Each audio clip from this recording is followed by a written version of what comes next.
Yeah. So welcome, and today we have week 8 of our prayers and meditations, and we have prayer of January 3, 1914 by the mother.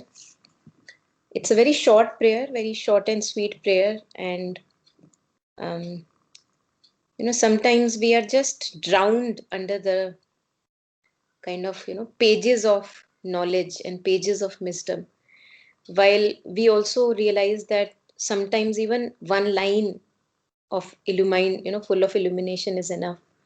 And if we just stay with those words and let them do their magic within us, more often than not we realize just a line is enough. We don't need to go over a whole book of something and to declare that we have read this and that. For the transformation to come, for the illumination to come, just staying with a few lights full of wisdom and illumination, even that is enough many a times, most of the times. So that's what attracted me towards this particular prayer, that it has so little, very little, few lines only to say. Nothing much has been said, and yet there is so much of power in these lines, just like the right mantra or right action that is needed in our life. Yes, so I would first invite reflections. I think Jyotsna ji won't join today, she's not well, so it's the four of us. So who would like to share anything that resonated well while you were going through the prayer, and any sharing that you would like to share? Chitra ji and Taru, and if Shreya, you have read, you can also share. Yeah.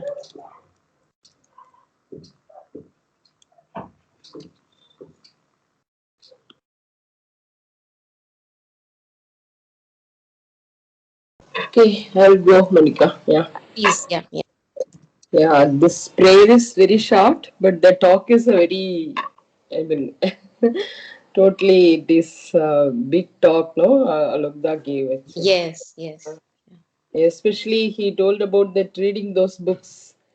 Yeah, reading those books a lot actually. So, in my experience, no, yes, those reading of books, it gives a pseudo satisfaction actually, as if we have arrived. Totally, totally. Yeah. Yeah, but I feel yes, at one stage, no, I had almost all the books of Sherbindo and Mother in hand. Somehow got them and read them too with lot of interest. But that time I didn't realize that that is with lot of, I mean, surface level interest only. It is actually those readings were Yeah. especially, yeah. But after started experiencing lot of things in life, no, I could not even touch any book. Mm. That time, yeah. So because it is a total dry period, as you told, I can take any of one of the page of Savitri, I can read. That's all I can do actually that Yeah. time. Yeah. But I feel after some time, no, after you realized, yeah, all these books, all these sayings are you have to apply in the life experiences. After I realized that all Mm. these books and sayings became very useful for me actually. Mm. Mm. Yeah. Yeah. And yeah, this is the thing. And another thing also, I know he told no that nature is there. Behind nature, the Lord of nature is Yeah. there. It is Yeah. very beautiful actually. Yeah. Uh, and then another thing he told about a sadhak who used to tell, if you, I mean, have if you can heal the worst cases, you can heal me too. That Mm. prayer is a very sweet prayer, I feel actually. Mm. Mm. If I am the worst case, you are the best physician. It is, Yes. yeah, it is very beautiful actually. Mm. Because as he said, there is a whole hierarchy of forces behind and whole destiny. It is a complete, yeah, this is my total experience, life experience. Yes. Yes. Yeah, but how grace protected in each and every time actually and brought me so far in the path, really no words. There are no words to thank Yeah. the grace, Yeah. really. Yeah. Very beautifully, Alia. This time only I noticed another thing I want to tell. I Mm. used to read prayers and meditations often actually. Mm. Take the sometimes randomly, sometimes day twice. Then whether. But now after attending these sessions, I Mm. find it more meaningful actually. Mm. More Mm. meaningful. Yeah, I thank you and Tharu and for the living light. Yeah. Yeah. Yeah. Thank you Yeah. for sharing. Yeah. Yeah. It was very nice. Yeah. Yeah. This is all. Yeah. Yeah. Beautiful. Thank you. Thank you. Thank you. Also these books that we keep on reading, as you shared, that it starts with this surface level reading. Yeah. And again, that has its own purpose, that at least we start with the surface level Hmm. reading. Some movement in inertia happens. Yeah. And Correct. then we realize that, oh my God, this has not become my life. This is just words on my head. And then slowly it kind of seeps into practical life also. And Correct. as you are sharing, then the words become alive for Yeah. us. Yeah. Yeah, beautiful. Thank you. Yeah.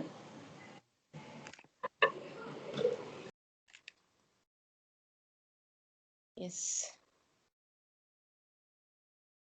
So who would like to share next, Shreya or Taru? I will share something that while reading this, I was reminded of, and it's actually somewhat along the lines of what Chitra ji just shared, that reading books. There was a time when I used to read a lot of self-help books and attend a lot of these inner work workshops, and initially it was very exhilarating and exciting, and it was as if you've just opened up a gift box and you're Yeah. seeing, oh, that there's this way of thinking, and this is so new and so profound, and after some while I felt, I want to go and talk about it, and I would talk about it to my friends and to my family and push everybody towards that path. And Mm. I felt like,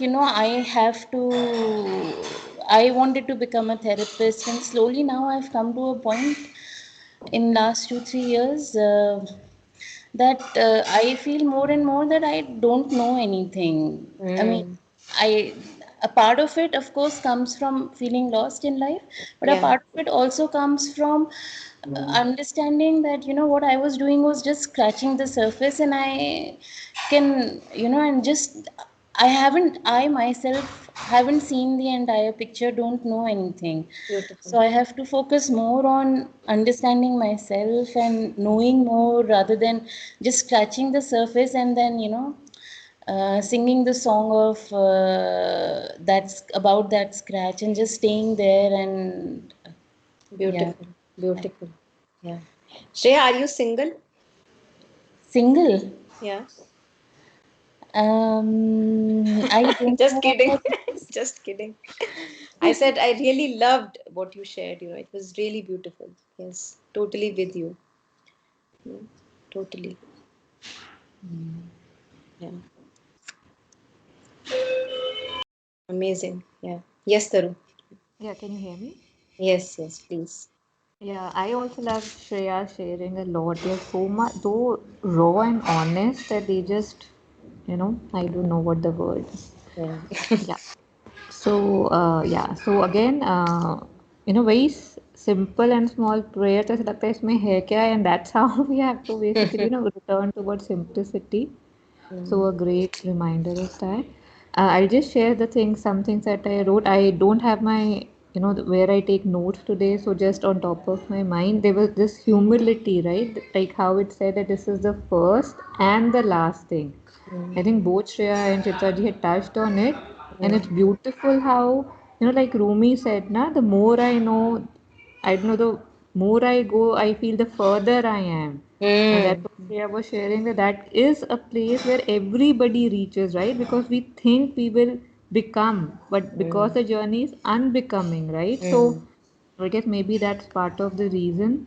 mm. So yeah, humility again and again in mother's prayers we see that. Yeah. And I didn't know the meaning of Vedanta, so that was very nice. End of knowledge is infinity. I say end Mm, of knowledge, and how Alok Das said, I think it is infinity. Yeah. The other thing was the example of the river. I've never heard that hold on to the riverbed. Like one feels that how can one hold on to the riverbed, right? Because the river is always moving. Mm. But because the river bed is always there, that's why the river is always moving. Yeah. So that was very beautiful for me to visualize. And it took, I mean, I had to, read it three times before I was like, what is he saying? What is he saying? Mm. So, yeah, it was very Even good. I could understand that much, Taru, actually. What is Yeah. that? Yeah. That Yeah. to hold to that river bed. Yeah. Yeah. Oh, We'll come to Because that. wherever the river can flow, the bed is there, na? Yeah. That was very beautiful. And then that thing about, feeling powerless and weak, like where I think there was this example of broken bones, paralysis, and all. Yeah. So Mm. there's so much power in feeling powerless, when you Exactly. actually feel that, I am nothing. Yeah. That thing that dawns that you become everything is Beautiful. beautiful how it was said. Mm. And again, I think there was this, like always just look out for her, reach for her, and she knows everything, the shortest Yes. path, the safest path. Mm. And yeah, I guess that's it. And that thing about grace, that how we think we know better, and how we are just a drop in that ocean of grace or something Mm. that was there. Yeah, that Yeah. was Beautiful. nice. Yeah. Thank you. I think this is really very empowering, the thing that you shared, that it's there is a great power in feeling powerless. Once you realize that yes, you are nothing and you can do nothing, we almost in that weakness we almost come back home. We claim our power back. So that's really very paradoxical and hence very empowering. Yeah. If one has a practical experience of that, at one point of time, even a taste of it is so powerful that whenever in your life, the beauty is that there are uh, it's grace if we have felt that way. It's grace that if we have at any point of time felt really powerless and weak, then it's really grace that we are able to touch that powerlessness, that yes, we are nothing, and hence you just come back home to yourself. You shed off the burden of responsibility of everyone that we carry on our heads. So that's really very, very empowering. And I think we'll touch upon that later also. So yes, thank you for your sharings, all of them. Yeah. And so when we begin with this prayer, the talk by Dr. Alok Pandey, the first line is that they awaken love. These prayers awaken love. Now, why would they awaken love? What is love? They awaken love because they connect us back to our own truth, our own self. Just a second, there is an important call I need to take. Just a second.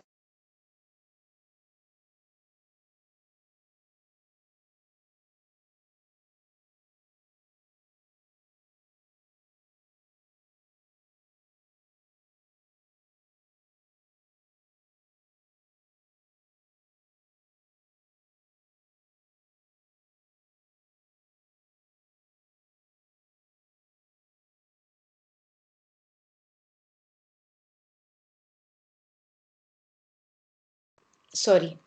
Yeah. So, I was sharing that why they awaken love, because love is our true being. It's a different matter that I don't feel that, right? We can say that love may be my true nature, but I have no clue what is my true nature. One can say that. But just because of the fact that I am unaware of my true nature does not make the true nature being absent, right? Just owing to the fact that my eyes are blind does not reconfirm that sun is not there, right?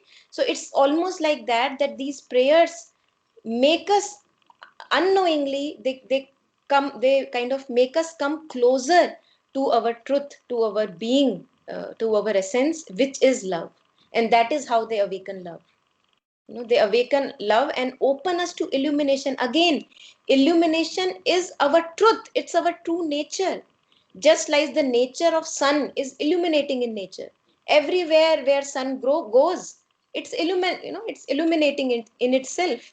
It illumines its own self, and hence it illumines others.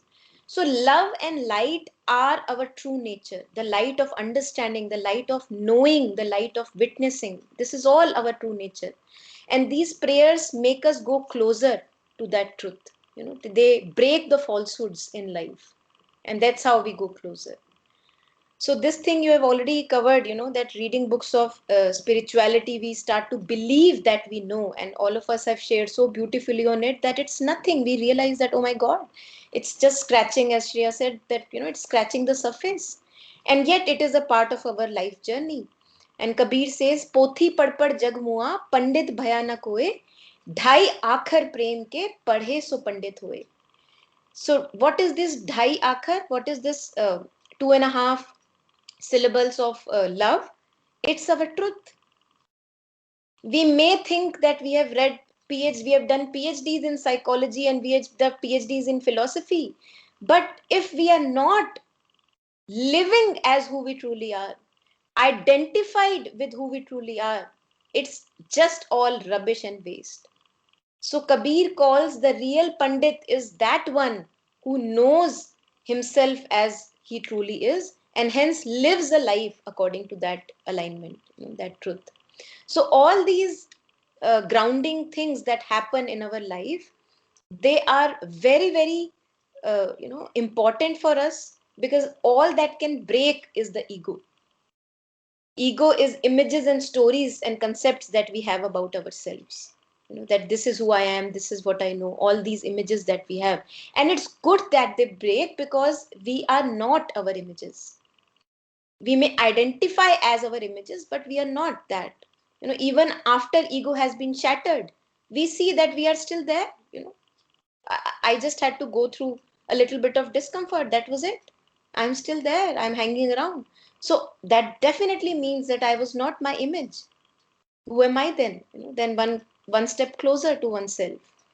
So it's very important, these grounding experiences where we fail in life. We really feel miserable even after having read a lot, having gone through counseling a lot. Even then, when the misery doesn't go away, it almost is very grounding in nature, and that is really beautiful if it has happened with any one of us. It's really nice.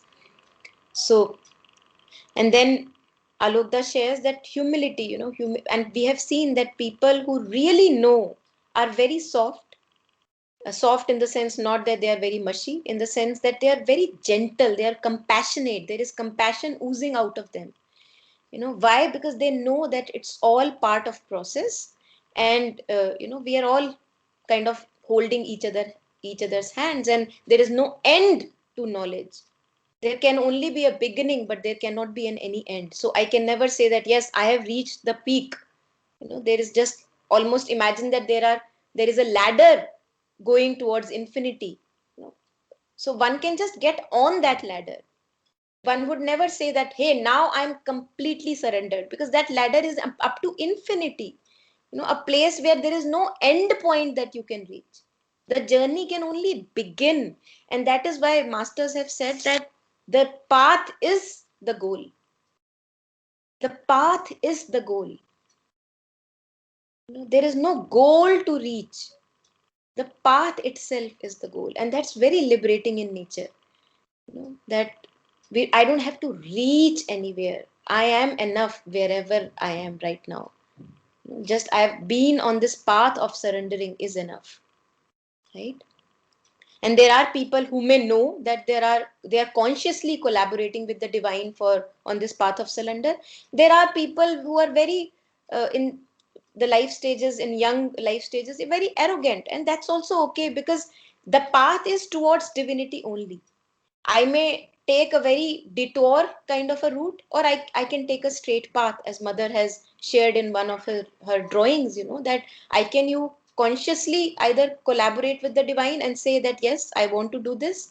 Or even if you are very stubborn and you don't want to, nature will make you surrender, because there is no other way than surrendering. So that's really beautiful, and that comes out almost again and again in mother's prayer, this divine certitude that the divine victory is certain. It may take a long time, but it is certain. And what is meant by divine victory? That each one of us will be shining out divine truth sooner or later, and not our egos. Half of the life we shine out our egos. That is who we become, that is how we operate. But that is just part of the game. So that is really liberating in nature, that it's just one way road. There is no turning around. Yeah.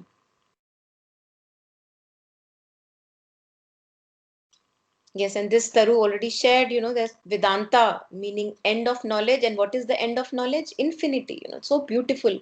And hence there is just unending exploration that life becomes. Unending adventure that life becomes. There is no end to this mystery unraveling itself. That is the joy that we all seek. We all seek certain joy in life. And when we live for our truth, and in truth, drenched wet in truth, we see that life becomes an unfoldment, unending unfoldment.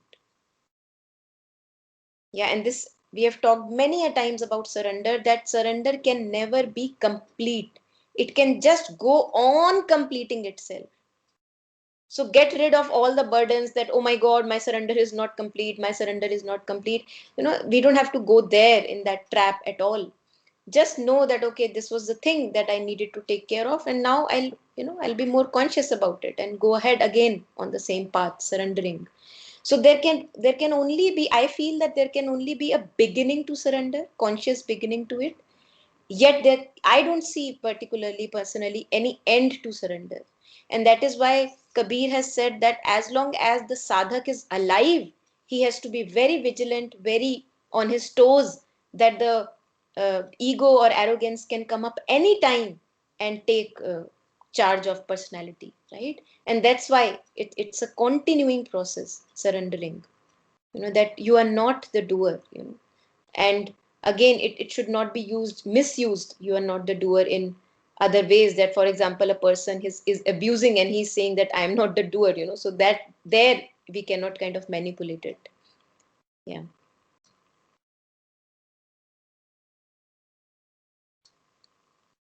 Yes, and this is so beautiful that mother is describing that when we look back upon life, we see that there was something else that was supporting me. And there are so many instances in each one's lives where that I have no clue how that was saved, or that how that happened. In my own life there are instances where one really very strong incidents that happened, and I remember it very strongly. I was in a vast farm, like a field, and there was an open well there. And this my little one, he goes on, he was I think 1.5 or two, maybe two and a half, and he went running towards that well, not knowing that it was well. It was just unguarded, unprotected well. There was no boundary to it, looking like more like a crater. And he just stopped at the boundary of it. And I have no clue why he stopped, who asked him to stop. And otherwise he could have just been in the well immediately. So this is just again one of the incidences, and not that we have to wait for such so-called drastic events to see that yes, we are not the doers. Something else is controlling our lives and guiding and redirecting our lives. Even when we feel that we have made a mistake, even there we see that some other forces are acting. They're not in our control. Even many a times our attitude seems that it's not in our control. That there is only one way that I can think. Many a times it happens that even the attitude seems that it is not in my control, it is just a happening. So this is really magical to see, if we can see that there have been really some other light, some other higher power or forces supporting and guiding our life, which are not visible, those powers. Yeah. And again, the example Alokda is sharing, growing in the womb. Now you have no clue. You cannot even say that I am feeling stifled or suffocated. You are stuck in the womb. and their life grows in the womb. It gets nurtured in the womb, and out of this little few inches wide space, it comes out, such a big head coming out of that space. Now, only nature can do it. And why nature can do it? Because there is a divine presence behind the happenings of nature. As you were sharing, the riverbed is throughout supporting the river, and that is why the river is moving. And we will touch upon that also in how it is related to our practical day-to-day life, that metaphor of riverbed and the river. It's very important. Yeah. And all the things that we have, my strength, the intelligence that I have to understand things, the reasoning capacity that I have, we think that it's my own. But really, really, if we really think that we did not do anything to deserve it, it just came to us. We were kind of, almost we can say that I found myself that way. Now, how on earth you became that way, we have no clue. So it was a God's gift to each one of us. And what do we do with the gift? We take care of it. We first of all are thankful for that gift, and then we nurture that gift. So are we doing that in our lives? Are we nurturing our gifts? Because each one of us is born with gifts, unique gifts and talents. Are we nurturing them? Are we thankful for them? And again, thankfulness is not something that can really be, I feel it cannot be cultivated, because as long as I am operating from the ego zone, I cannot be thankful. So it's just, if I can say, a small opening of grace, if that can happen in my life, which tells me that yes, I am grateful for all of that. And then gratefulness becomes a word, kind of a, a part of life. So it, first of all, it is a happening, and then it becomes a part of life. uh, because I have often wondered over it, that can it be cultivated? And in part I see that it may be cultivated, but because ego never feels grateful, so I also see that it can only be a very superficial layer of gratitude that I am feeling, that I'm saying that I am feeling, but really I don't feel grateful, because I'm always seeking and feeling incomplete and incomplete and incomplete when I am in the domain of, feeling as ego. Yeah, actually, Yeah. that quality of gratitude, no, actually, Hmm. Hmm. is specially insisted by mother, no, actually. Hmm. Yeah. So after that time, after I read that only, I felt actually life is giving a lot of boon, but Hmm. we are concentrating upon the negative side. So for Exactly. that, we Exactly. have to have that lot of gratitude. That Yeah. became very meaningful after I read the mother's works about that gratitude. No, she gave. Beautiful. Yeah. Uh, Yeah. Yeah. It's almost like our attention is always towards, as you were sharing, towards what is lacking, what is missing. And in that, we completely ignore what we already have. I have this life, I have that. Why did I not get a life that I wanted? So my whole focus is there, and my focus is completely absent from that I am alive. I am healthy, I am alive, I have a house to live, I have food to eat, I have enough money that I can sustain myself. So all that completely gets kicked out of the picture, and it's a completely distorted picture that we see, that what all is lacking, what did not happen according to my plan. So that's really very interesting to see how we operate. Yeah. And just a shift in the focus changes the whole game. Just if the attitude changes somehow, owing to the grace, just it just completely changes the whole picture. So I am still in that four walls, and yet I don't feel incomplete. There is a completion that I have now, within remaining in those four walls with the same persons. Nothing externally has changed, just internally something has shifted. So that really is very interesting. Yeah. Yes. And then, you know uh, behind the nature there is the lord of nature. This is really so beautiful, extraordinary powerful. And Alokda shares that even when you reflect on it, this sentence that behind all nature, and what is nature? Nature is movement. Nature is all the movement. Now, if we look at it, our thoughts are what? But movement.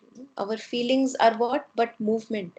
Our emotions are nothing but movement. Our sense perceptions are again movements. So, all that is nature.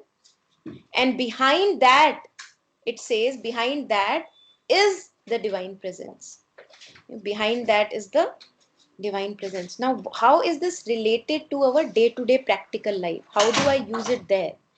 Now, what resonated with me here is that imagine a full day that you go through, or even a lifetime that we have been through, and we see that so many things have been happening. I have undergone childhood, I have undergone puberty, I have undergone marriage and relationships and college time, being pregnant, having kids, whatever, all that has happened.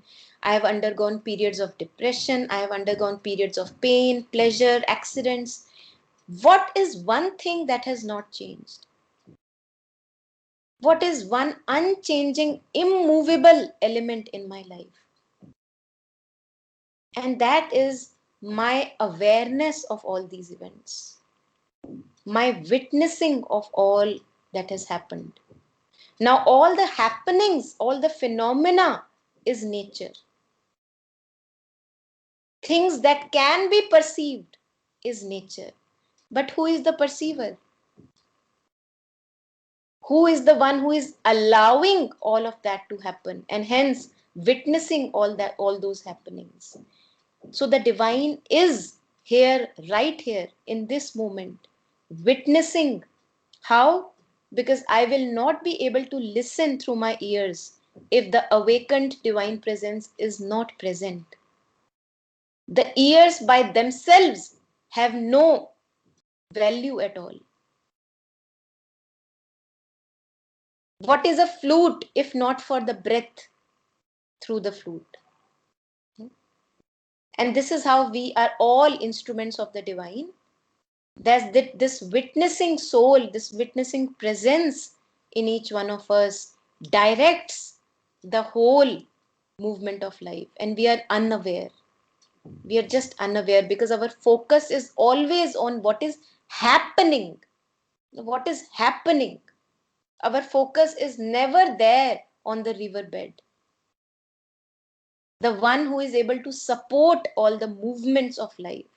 And once I know myself as the unchanging, immovable presence, it is impossible that I can again get entangled so badly. I will get entangled, because we never know what comes next. So we will get entangled. But yet, at the same time, in the middle of that confusion, I will have that capacity to identify myself not as the happening that is happening, but as the knower of that happening. Now, the moment I realize this, in the middle of chaos, I am liberated because the knower is never entangled. So, this is how that unchanging riverbed supports the flow and movements of life. That riverbed can be correlated to our witnessing presence that has been silently witnessing the whole of a lifetime, and also guiding and redirecting in its own unique ways, which we are unaware of. So this is just an extrapolation on when Alugda shares that behind the nature is the divine presence. Can we know ourselves as that and not the nature? It is the one which is making the nature capable of movement.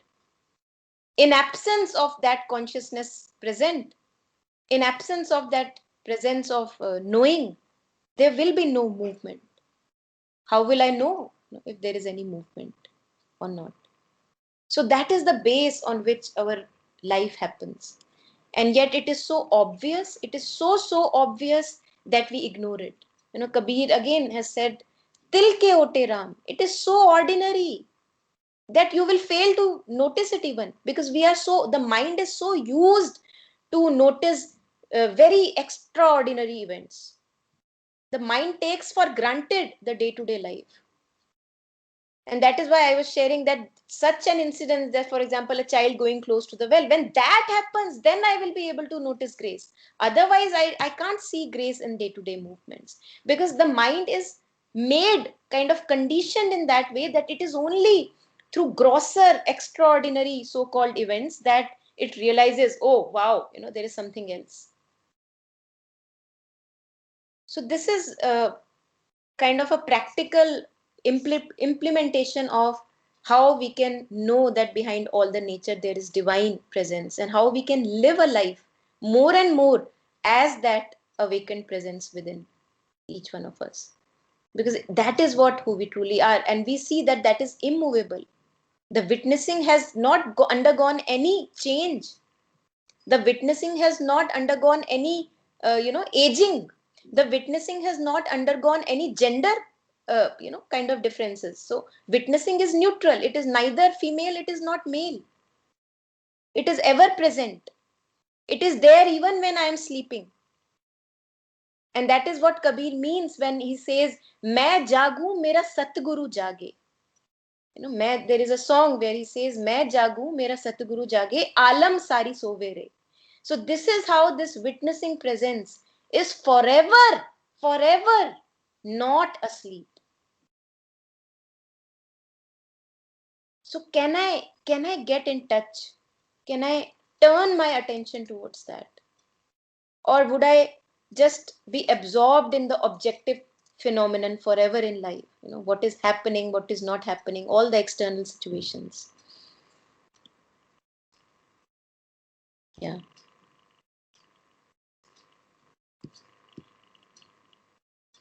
So here we come to the prayer now, January 3, 1914.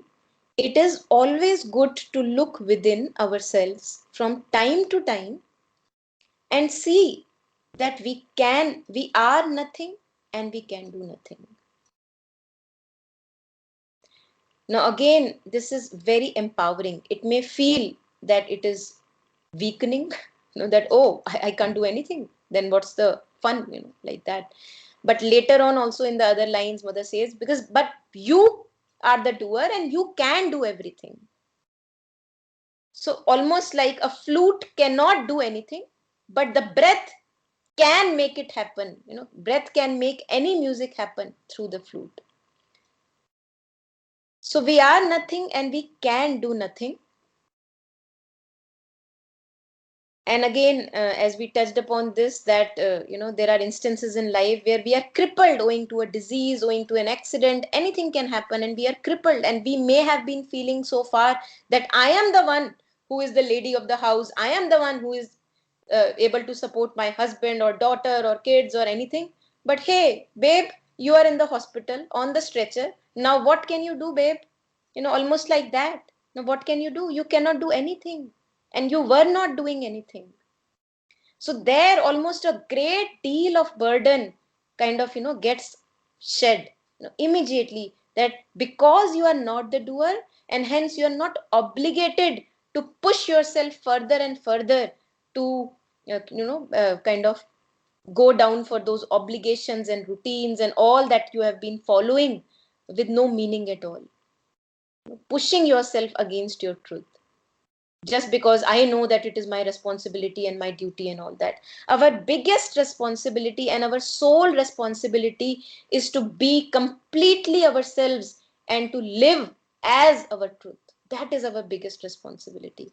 And behind that, if we ever do anything without knowing, if we are making actions, we know and we see that they more often than not, they land up ourselves in trouble and also other people in trouble. They get kind of entangled. They are entangling actions that are done from the space of ego, while if I do any action from my truth of the being, from my deeper being, then those actions are very liberating for my own self and also for the other in my life. So instead of just kind of back to back in a series of actions, I may just push myself onto actions in life. Can I just take a pause and see what am I doing? From where am I operating? So isn't it a good time to pause and reflect? And that's what mother is saying. From time to time, it's a good idea to stop, pause, and to see that you cannot do anything. The moment the life is gone from you, the moment the series of breath is disconnected and we don't even know when it will be disconnected, you are gone. The game is over. The doership is over. So are you really the doer? You don't even have control over your breath. What is more significant than breath? And I don't even have control over that. So how can I on earth, knowing this, say that I am the doer? So this is very humbling and grounding in nature, that that owing to the fact that I am not the doer, shall I still take the burden of all the duties and responsibilities and roles on my head? Is it necessary? Is it doing me any good? That's a good point to reflect, or time to reflect. Yeah. And this is also very interesting. We come across many people who feel that giving a contribution for sessions, etc., if they feel as if they have to do too much, and we pay lakhs and lakhs for a car, and for a house, which almost uh, are not able to give us or grant us anything in life apart from this shelter and feeling of comfort.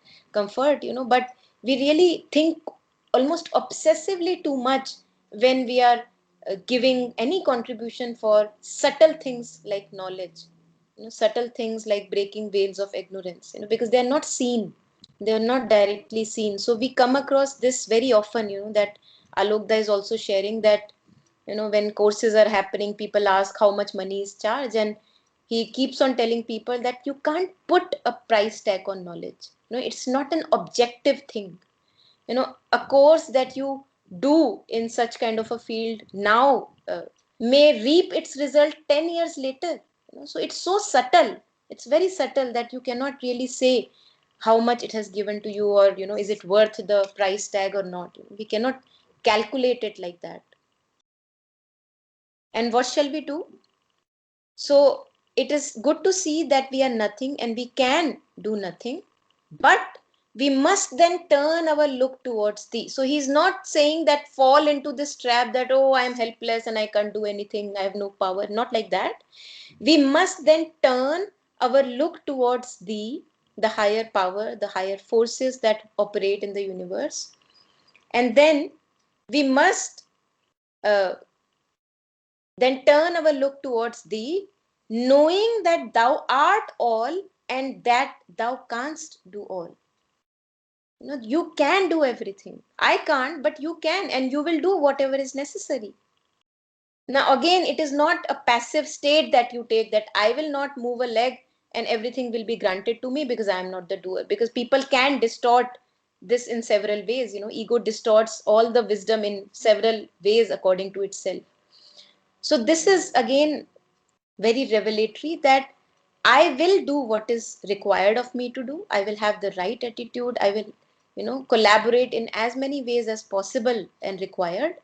And yet I know that I am not the one who has the power. The power is granted to me from somewhere else. It is a gift to me. It is a gift to the instrument called me from somewhere else. So what is the best use that I can make of this instrument then? Even the instrument is not mine, that also has been granted. And this is also very empowering. There is nothing impossible for the Divine Mother, nothing impossible. So wherever right actions is needed to be taken, it will be taken. You will be guided and kind of channeled and directed, if you are open to receiving that guidance. What happens mostly is we become the wall, that I know what is the best. If even a slight opening happens and I inwardly, I kind of bow down my head and say, Mother, I don't know what is going to happen, you are the best judge, Mother, please guide. Even a line like this is works like a little opening in our life. And whenever the right guidance is there, we are able to then kind of sense it that yes, this is what is the right action needed. So thus just this inward opening, a very subtle opening, is enough.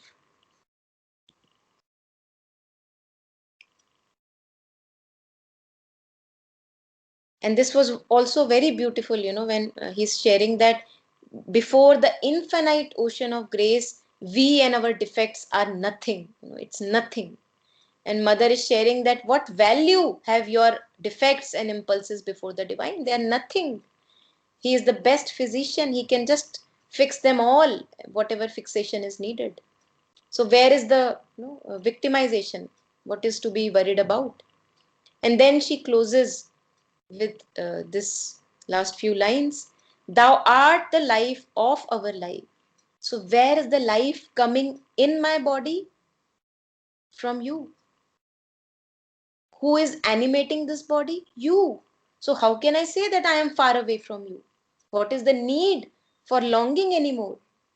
Once I know that you are this animating presence in my body, what is the need of longing anymore? What is the need of seeking anymore? So the seeking that was initially necessary in a bhakta's life, or a devotee's life, now comes to an end slowly. And more contentment is there that yes, the divine is with me, in me, acting through me all the time.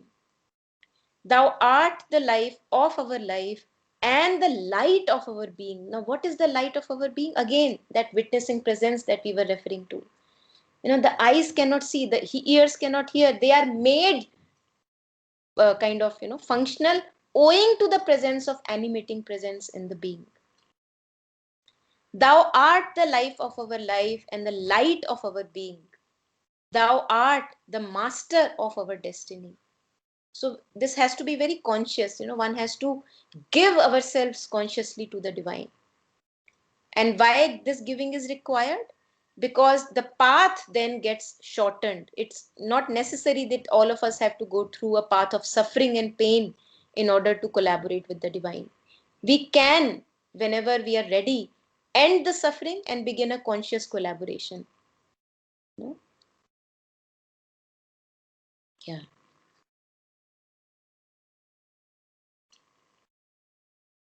And again, I think this comes again and again in almost every prayer, that divine ways are unique. Only divine knows what is the best way in this situation to be handled, right? So we cannot say that surrender to kar diya, but it should happen my way. Why is it not happening my way? I surrendered. Why is it not happening my way? Because the divine doesn't bother about your ways. The divine has its own plan. You thought that you are a nice family and everything is hunky dory and this is how life is supposed to be. No, life is supposed to progress. Life is supposed to revel in joy of progression. Life is not supposed to have really close knit families and tied in their four walls. Life is not supposed to be like that. So that's why we encounter so many umpteen number of cases where we see that families are undergo tragedies, traumas and all that. And in most of the cases what happens is they almost enter a opening up. It's like the family gets expanded. So as so long I was living in my four walls, now owing to whatever tragedy or trauma that happens, it kind of connects me with many more of the world. Otherwise we like to live in our shells. Ego loves to live in the shell. So again, the divine ways are interesting. So we may say that how cruel can be divine? He has broken my family. But really, how on earth did you imagine that life is for bringing up a family and living a happily married life ever after? It is not for that. So can we understand this also, that we are not here to have happy families, and that's why there is rarely any happy family, that where all the people are just respectful towards each other and everything is hunky dory. We rarely come across those families, although they may obviously be there, people who have evolved enough and have really gone far in their spiritual journeys.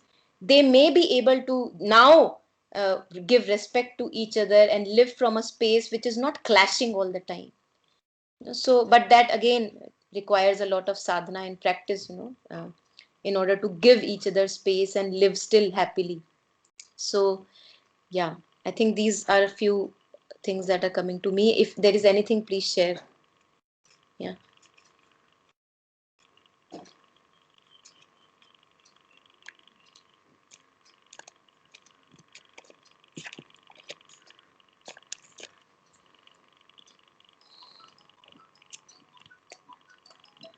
Yeah, who would like to read the prayer? Please read.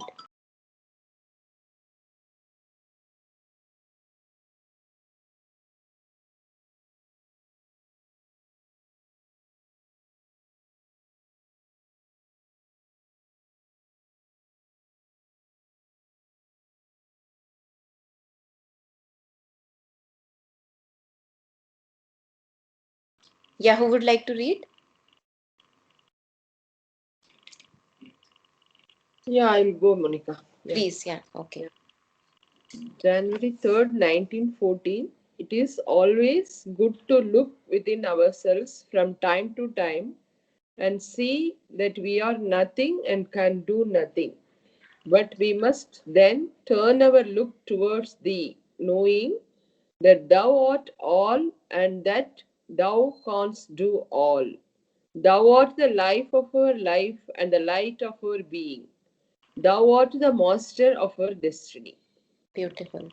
Yeah, actually, This, that thou art yeah, the life of our life and the light of our being. There is a separate prayer by Mother. cha, Yeah, I forgot the date now. Actually, okay, it starts like that. The first para I know. O okay. thou sole reality, light of Hmm. our light and life of our life. Beautiful, Yeah, beautiful. love supreme, savior of the world. Grant that more and more I may be perfectly awakened to the awareness of thy constant presence. This one, Beautiful, yeah, beautiful. I memorized this long back, but I don't know the date of that prayer now. Yeah, I'll find it out and share on Yeah. the group. Yeah, it's Okay. really nice. Yeah, beautiful. More and more, may we become aware of thy constant A presence. constant presence, yeah. Beautiful. That Yeah, very started like empowering. that, yeah. Same word, light of our light and life of our life. Yeah. Beautiful. Yeah, beautiful. Yes, so this is this then, we ask often what is the practice that we may do. So it is almost a non-practice, but if we can do any practice in our, lives, then this is the practice to become aware of this animating presence, the witnessing presence again and again, because we forget, we get entangled in the happenings so viciously that we forget there is also a perceiver of those happenings. So it's very liberating then to know ourselves as the perceiver of those happenings, because without perception nothing will be known. It's only perception that makes everything known, right? So again, as Chitra ji shared, that prayer also, that where mother shares that may we more and more become aware of thy constant presence. It's a constant presence, and it's now up to us how much we are ready and capable to bring it more and more in manifestation in our own practical daily lives and become the flower that we uniquely are, each one of us. Mother says that life must be like this, blossoming of a flower. And it's totally unique. Each one of us has a special taste. So that is what is the journey towards, it's almost a journey towards a home that we have never left, a journey towards a home that we have never left, but we fall into dream that, yes, oh my God, I have gotten too far. It's like a dream that has to end. So yes, I think that's it. Yeah, and thank you for joining. In case there are no comments,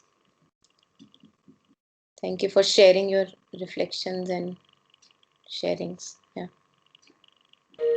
Thank you.